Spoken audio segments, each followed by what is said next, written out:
Good morning बच्चों पिछली बार हमने नया चैप्टर स्टार्ट किया था जिसका नाम था राज्य शासन कैसे काम करता है। इसमें हम पढ़ रहे थे विधायक कौन होता है, इसके बारे में हमने पढ़ा था। अब इसको आगे पढ़ेंगे बच्चों। भारत के हर राज्य में एक सभा है। हर राज्य कई निर्वाचन क्षेत्रों में बटा हुआ है। तो बच्चों होता क्या है कि भारत का जो हर राज्य है उसमें एक विधानसभा है और हर राज्य कई निर्वाचन क्षेत्रों में बटा हुआ होता है। उदाहरण के लिए यहाँ दिए गए मानचित्र को देखिए। इसमें दर्शाया गया है कि हिमाचल प्रदेश 68 निर्वाचन क्षेत्रों में बटा है। तो बच्चों साइड में एक मैप दिया हुआ है, एक नक्शा दिया हुआ है जिसमें हिमाचल प्रदेश को जामुनी रंग से दिखाया गया है। उसमें हिमाचल प्रदेश को 68 निर्वाचन क्षेत्रों में बांटा हुआ है। हर निर्वाचन क्षेत्र से जनता एक प्रतिनिधि चुनती है।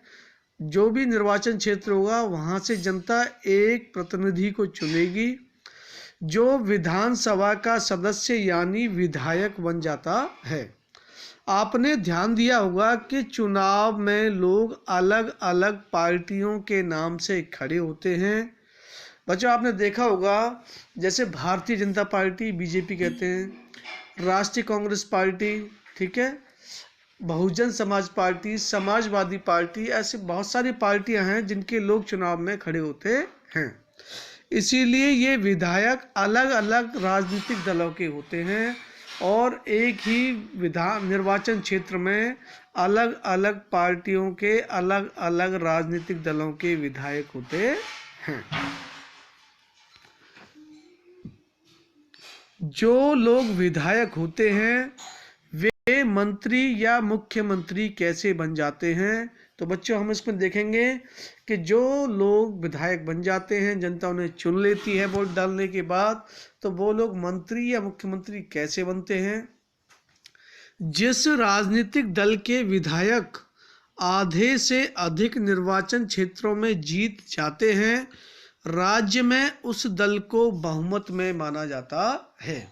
तो बच्चों कोई राजनीतिक दल है, उसके जो विधायक हैं वो आधे से ज़्यादा निर्वाचन क्षेत्रों में जीते हैं। मान लीजिए कि किसी विधायक क्षेत्र में या निर्वाचन क्षेत्र में कितनी 100 सीट हैं और उसमें से एक दल ने कितनी 55 निर्वाचन क्षेत्र जीत लिए, तो उस राज्य में उस पार्टी को बहुमत में माना जाता है। बहुमत प्राप्त करने वाले राजनीतिक दल को सत्ता पक्ष और अन्य सबको विरोधी पक्ष कहा जाता है। तो बच्चों जो पार्टी सबसे ज़्यादा विधायक चुनकर आती है वो सत्ता पक्ष कहलाता है और जहां कम विधायक जीत कर आते हैं वो विरोधी पक्ष कहा जाता है। उदाहरण के लिए हिमाचल प्रदेश की विधानसभा में विधायकों के 68 निर्वाचन क्षेत्र हैं। जैसे हिमाचल प्रदेश राज्य है उसकी विधानसभा में कितने निर्वाचन क्षेत्र हैं बच्चों? 68।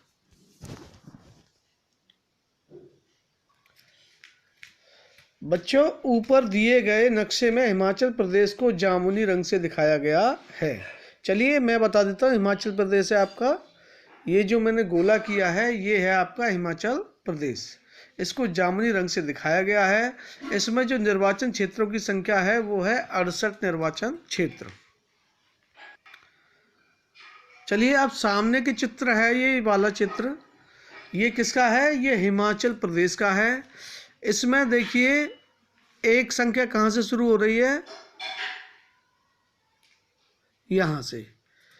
पहला निर्वाचन क्षेत्र ये रहा, दूसरा ये रहा, तीसरा ये रहा।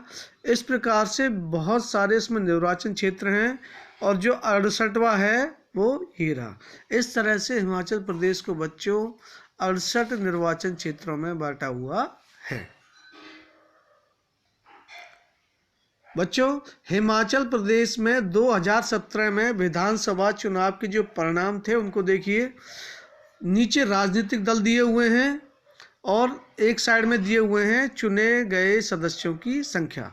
अब देखिए, भारतीय जनता पार्टी बीजेपी से 2017 में 44 विधायक चुने गए। इंडियन नेशनल कांग्रेस INC इससे 21, communist party of India Marxist इससे 1, और निर्दलीय वो लोग होते हैं जो किसी भी पार्टी के सदस्य नहीं होते, वो जीते हैं 2। इस प्रकार से सबको मिलाकर कितना हो गया? 68।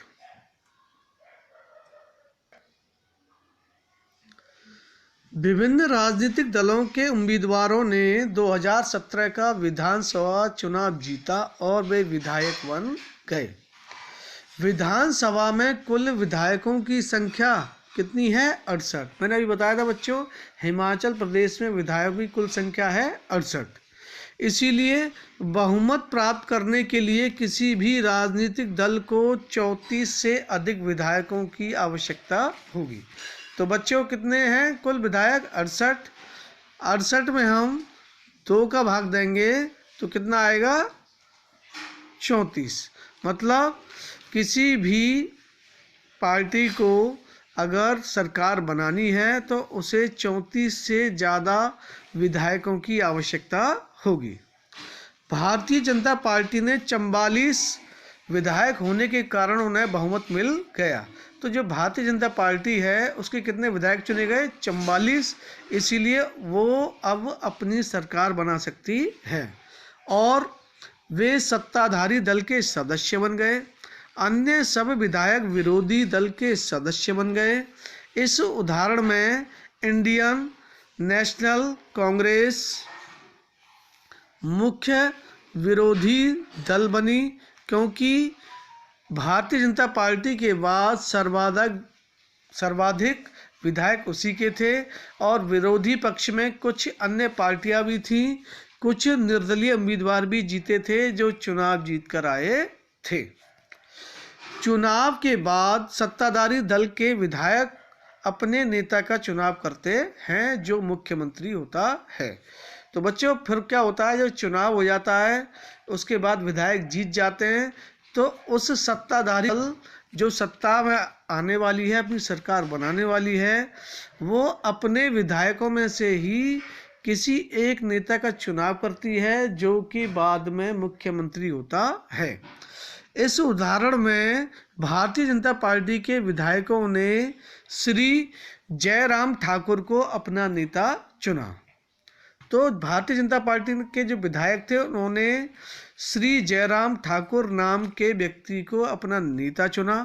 वे मुख्यमंत्री बन गए। इसके बाद मुख्यमंत्री मंत्रियों का चयन करता है। उसके बाद क्या होता है बच्चों, मुख्यमंत्री अपने ही विधायकों में से फिर कुछ मंत्रियों का चयन करता है और चुनाव के बाद राज्य का राज्यपाल मुख्यमंत्री और अन्य मंत्रियों की नियुक्ति करता है। उसके बाद क्या होता है बच्चों, जैसे ही चुनाव पूरा हो जाता है तो जो राज्य का राज्यपाल है वो मुख्यमंत्री को और उसकी सलाह से जो मंत्री बनाए गए हैं उन सब की नियुक्ति करता है।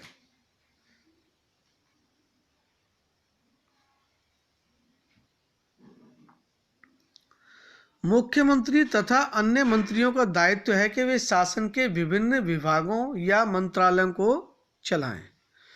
तो बच्चों, मुख्यमंत्री और जो इसके मंत्री हैं अन्य, उनका दायित्व बनता है, उनके कर्तव्य बनता है कि वे शासन के विभिन्न विभागों को या मंत्रालयों को चलाएं। उनके अलग अलग कार्यालय होते हैं।